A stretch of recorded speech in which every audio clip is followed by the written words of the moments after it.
Welcome back, YouTubers, to my channel of an everyday encounter of typical life of an Aspie.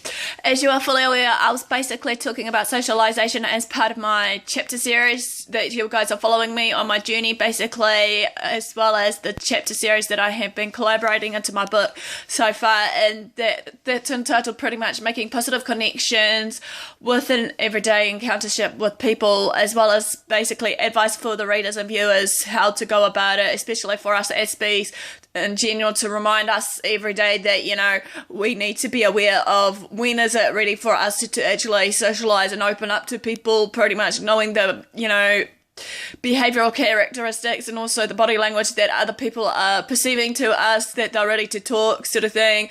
And we need to know and be on cue also when it comes to socialization groups, that when we do socialize that we're actually focusing on the main topic that they're sharing, making sure that it's not all about us, but, you know, participating in a way that will actually make us feel wanted, accepted and appreciated in that group, regardless what it may be.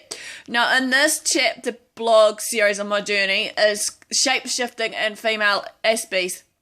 I'm going to be talking about this, plus how this will affect me in any way, or my life experiences, basically, on how I shapeshift in my everyday social being, pretty much, as well as also hopefully giving you some advice in that at the end, but most of that part will be in the next video over. So I'm going to just begin now with the shapeshifting and female Aspies. Many people today, however, may already feel that they are in a social circle that they feel appreciated and wanted and the like. And pretty much I feel also that when they're in, already feel that they are in that acceptance bubble in that social circle, or just a one-on-one session with someone that they call as a friend or companion, that some Aspie females, however, may find it difficult pretty much to, you know, socialize or fit in, blend in, so to speak, and that they'll even try to work their very darn hardest to get up that food chain of being into that label mentality, be it, you know, popular, be it they want to be famous or whatever. But sometimes, as I said before, we shouldn't have to worry too much about basically all these labels of being famous, being popular and all that, because that's all just materialistic things. To me, what matters to me is that we should have some friends that we can call as friends and actually come back to them when we have a problem, day or night, you know, phoning them up, hey bro, I need something, you know, to talk, need someone to talk to about something, can you please come over for a cuppa, or whatever how it works, you know, inviting someone in. But in today's world, we know that sometimes it's really darn hard for us Aspies to try and fit in and blend into everyone, even though I feel that for us Aspies, being different is a good thing, because we can actually shine out and actually show our, you know, strengths and also our talents to everyone, and making sure that we can actually stand out, be different to everyone else, however. So who are we to kid, you know? Sometimes though, in today's world, society puts on us how we should act, look, speak, and everything. It's not just for the Aspies, but for everyone here. You know, I feel that sometimes with these hidden agendas and messages on the bulletin boards that I see of beauty images that, you know, us females should be to a T of a size 0 figure, or whatever the case may be. But to me, that's not the case. I feel that we need to belong somewhere, you know, but sometimes some of us Aspies in general, as well as maybe everyday NT, tend to feel that they're not feeling like they're accepted, or they feel like they don't belong in a group, and this really tends to really be a hard one to actually break sometimes, of certain barriers or certain walls that we need to, before we can take that stride again to actually fit in. Sometimes, however, how this relates to this female Aspie of how it works will work very well in social situations, or most situations that we may tend to face every day, regardless what it may be, you know, be it in a group of friends and that we're at a party and we just need to know what we are. But sometimes we need to realise though that it's not that easy, to a point that, you know, people will choose to accept us or not. As I said, it's given by a choice factor that many people come and go. However, I've learned that people may hate me for what I may say or do or how I act or think or whatever, but hey, this is me, you know, the real deal here in the flesh, even though some people are still giving me a hard time today. But, you know, I'm sure to just hopefully flick it in the back of my mind thinking, they'll just fade like petals on flowers, you know, die out and stuff, sort of thing in the end, because, you know, I'm trying to say to myself now, whatever they may say won't matter in the long run, even though some of these haters are still in the same place as they were back then towards me, and the way they're living their lives. I'm not trying to judge or criticise here, but, you know, it's just what I've seen based on my experiences of what I've been through. One of the many traits, however, with a female with ASD, or shall we say AS, will find it difficult in life or might even portray to others, can be difficult to engage in normal everyday social interactions, as I've been saying, in certain activities that maybe come our way, be it like if someone invited us to play sport like volleyball on a beach, and it's like, you know, we need to try and find ways to blend in or something. But as I'm saying, the forming and shaping of mutual bonds and making those connections with different people, regardless who they may be, of different age groups, you know, or different interests, whatever it may be. Here, say for example, like we need to be prepared that it will lead to us, some of us, as be tiring out, will lead down to a meltdown, social anxiety attacks. Some of us will feel and think, oh, you know, and all these everyday build-up pressures that they think, oh, okay, what am I to do here? You know, everyday thought patterns will continue to cycle in their mind, however, of whatever it may be, and then to the point of no return, you know, it's just chunking away, and then sometimes they'll solely on that thought, and then sometimes it's hard to break it. It's like as if someone's, here's say example, may be gazing into space for a period of time, and it's like, yeah, hello, are you in there? Knock, you know, knock, knock, knock. Are you gonna be in there? Oh, come on, you know, sort of thing. But then that's all right. Sometimes, however, even though it may be stressful and difficult for us with AS, this process can be avoided despite it being stressful. But some of us, however, with AS or ASD, for the females, might or even may feel capable and independent, pretty much, of what we can do and can't do. Pretty much, some of us as Bs pretty much feel that we can do everything on our own, even though, you know, if there's certain set rules, guidelines and stuff that we need to follow, even though some of us may have a ritual routine, as I said in one of my last videos, basically. But that doesn't matter, because at the end of the day, I feel that, you know, with these rituals and routines, it's good to a point that hopefully will get us in there. Okay, now this is going to be basically based on the 4 parts here of the shapeshifting, how it works in female Aspies. Okay, 1 is observe, 2 is analyze, 3 is understand, and then 4 is react or reaction. Okay, female Aspies are quite prone to keen on the observation senses around them, or observation senses are pretty much of using our 5 classic senses: taste, smell, feel, you know the drill. By this observation senses, however, I'm meaning sometimes for many of us as female Aspies, me included, I do this still today, we sit quietly observing people very closely, pretty much. Then we can hopefully learn based on the facial expressions, body language, gesture, tone of voice, etc., on the typical everyday entities, to see if that's how it's supposed to be planned out, or how we should act and react to certain situations. Like I said before, sometimes some things that I've learned basically is like a little tape recorder being played in my mind, like a little film strip. It has to be played, rewound back, sort of thing in my mindset, thinking that, okay, is this how it's going to be? Is this how I'm supposed to be acting and all that, due to my observation, sort of thing. But sometimes, as I said, sometimes that can just backfire on me to a point that maybe, you know, what's the word I'm looking for? To the point of no return, that basically will say that it just backfires sometimes for some of us Aspies. And then sometimes, you know, many people tend to look at us strangely, thinking why we're acting that way or acting like them when we can't be ourselves. Because, you know, as I said before, many people, as well as, society also has been putting up little hidden agendas, and they're clouding our perception, judgment on how we should act, react, and think, and all that. Okay, the analysation part of it is we gather all that information that we have seen in front of us based on our socialisation circle or the group of friends that we're with, sort of thing, and then we tend to analyse it. We need to, however, be careful how we observe this analysation period of this information, because for those female Aspies of ourselves, however, can understand why other people does what they do. Sometimes we don't, sometimes we do. Sometimes we think now what they say and what do they mean, because I've noticed that sometimes, or shall I say most of the time when I've been in social circles, especially with certain people, they say one thing and then they do another, and then they give you mixed messages, and you're thinking, well, what the hell, you said this just a minute ago, and then now you're telling me you want to do this. It's like a sudden impact of change of plans or change of idea, change of attitude or what have you in them that makes them that way. And it's like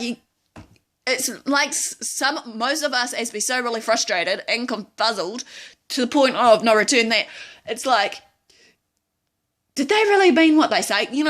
Sometimes some of the people that we socialise with, they tend to say what they don't mean to say, and they make a joke saying, we're only joking, and then at the end of the day, sometimes, like I said before, I get so frustrated to the point, because this is one of my pet memes right now, that it really, I don't want to say this, but it really pisses me off to the core that sometimes people say one thing and then do another, and then added that confusion, and then they tell you if you've got any problems or you got any questions of anything, and they're saying that they're willing to be open and talk to you about it, and then when you do want to open up and that to them, they slam you down and you're thinking, hang on a minute, just said this. It's like you have to have a freaking tape recorder in front of you or inside of your pocket or somewhere, something small, compact, to record your conversations with a person, to rewind it back to them and say, nah, here's the proof, bro,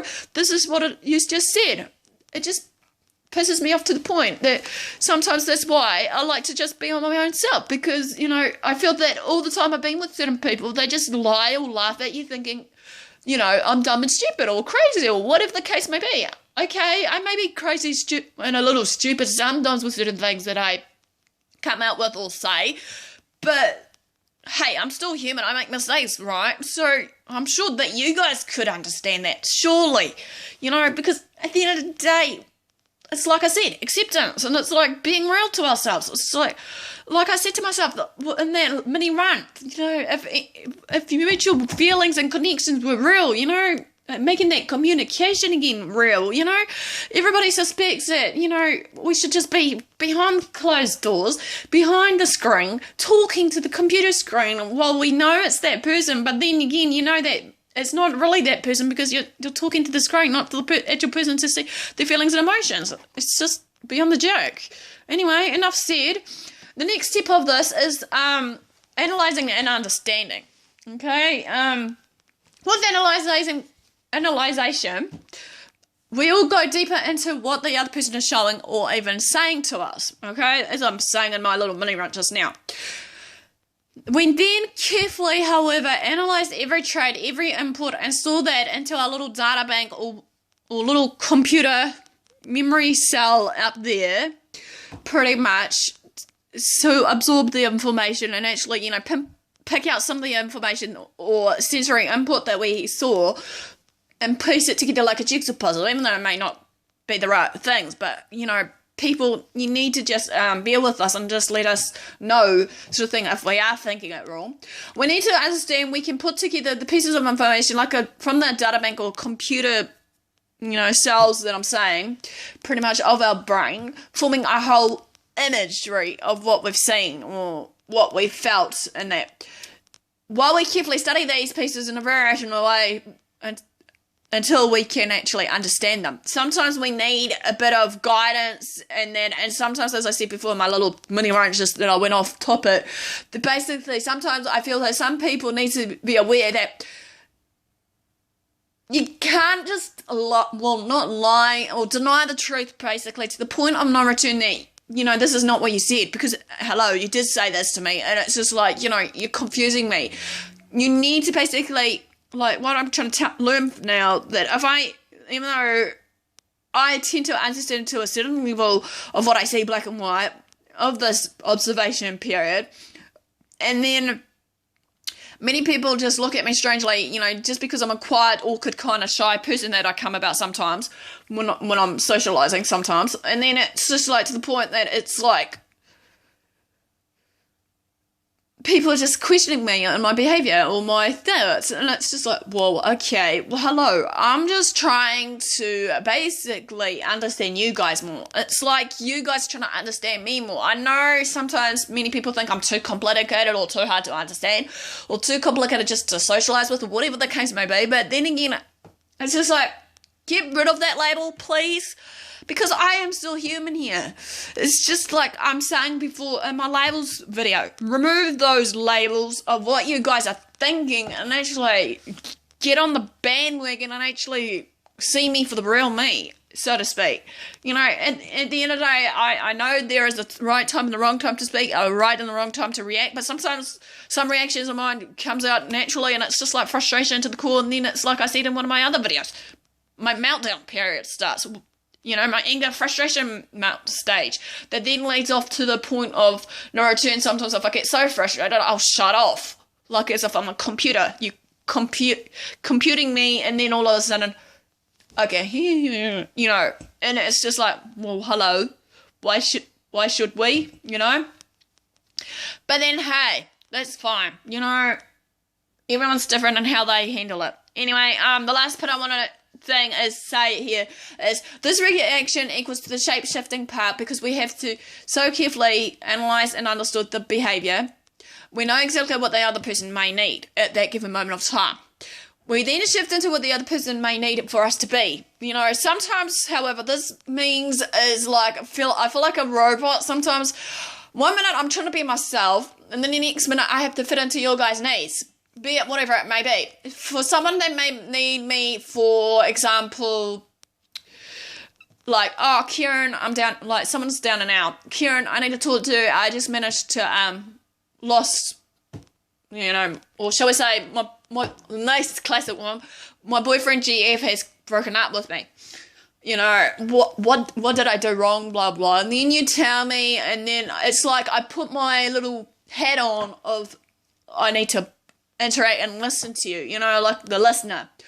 Like I said to myself, in my traits, I don't know if you've watched it, I think I did say this in my very introductory video about me, that I wear different hats. Not physical hats, but just hats in general that I'm not sure if you guys hear it in psychology about some hats that you wear, be it, the thinker's hat, the problem solver hat, the drummer effects hat, the advisor hat, counsellor hat, or whatever hats. I'm trying to remember them all. I could be wrong in the aspect, but I'm trying to recall it back in the day when I was learning it in communication. But that's me. I wear these different type hats all the time. I shapeshift to those people's needs, to whatever it may be. No matter what it may be, that hopefully, to the point where I can hopefully take off those hats again and be myself, and if I need to, take a step back and think. Because I've been trying to tell myself sometimes, or ask myself all the time, when is enough is enough? Because, many people notice with me, in the past and maybe in the present, I'm the kind of girl that will keep pushing myself to the core, regardless, trying to fit in and whatever. And I know, yes, in my younger years, I've been bullied, and I am still getting bullied to this day with certain people bashing me about with certain comments on these channels, but I'm still ignoring them. Some of them are really classic, really hurt ones, reading them, and it's just like, I don't know if they're trying to really tear me down to test me out to see if I can break, because at the end of the day, I'm trying to let that affect me in any way, even though, yes, I do cry my silent tears and I'm about it, even though, I don't like to try and have my meltdown stage in town or wherever, because many people might just think she's crazy or whatever, even though, like I said to myself, I'm trying to take these labels off. But at the end of the day, like I said, I'm human, okay? With the shape-shifting, for me, I'm trying to analyze and understand everybody. Okay, I know I can't fix everybody. I shouldn't be the one fixing them. It's up to them to fix themselves to the point of no return, and that hopefully one day that some of the ones that it has bring out about will actually apologize or acknowledge that they're right. But anyway, that ends hopefully the first part of the chapter series of the shapeshifting, which will come under socialization in my book, even though, as I said, some of this, most of this will be in my book for you to follow and read, hopefully, even though hopefully it'll be a tool for you all to maybe, help you read and understand me better, even though that's my main goal here, to try and remove the stereotyping of, what people with AS is like, even though many people think it's a disease, many people think it's all sorts, and it's just, I want to just get rid of that stereotypical behaviours and thought patterns of people as well as other things, but I'm going to hopefully, not prove them wrong, but, dismantle it. In the next video over is my life experiences and how I shapeshift and how it works for me, basically. More on that uptake on it, even though, like I said, I had a mini run in middle of this one, which basically is part of my life experiences and how shapeshifting works for me, as well as how I feel about it. So, please forgive me. I know it's a hard one, as I said before, shapeshifting. Trying to fit in and blend in. Why should I? In the real deal, at the end of the day, I'm trying to learn right now. Just be me. Be the real me. Have fun. And basically, hopefully, maybe some days, there'll be a few people out there that will understand me. As I said, who knows what the future may hold for people with AS, especially for the females. Anyway, enough further ado, I better end this because I'm blabbering on, and I'll hope to see you guys on the other side, and, like, comment, subscribe to my channel if need be, guys. If, give me a little, private message on Facebook or on AspieAnswersAll, where most of my video blogs are at the moment. That's where they're at, sort of thing. Try to keep them all together in there, as well as this channel. So thanks for watching, and I'll see you all soon.